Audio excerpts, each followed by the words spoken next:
Hi, today I'm going to show you how you can copy the RSS from your Wix.com website. So first off, start from the dashboard here and then click on this Edit Site. It'll take you onto here, the Wix website editor. And from here, you just go here, search.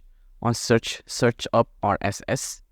On RSS, click on this RSS button. It'll take you to here, RSS button.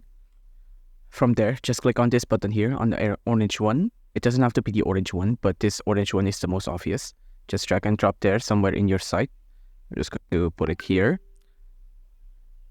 And from here, click on this, publish your site.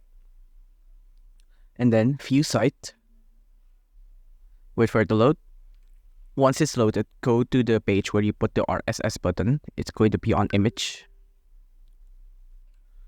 Once here, click on the button here. Click on the button you just put there. And this is the RSS.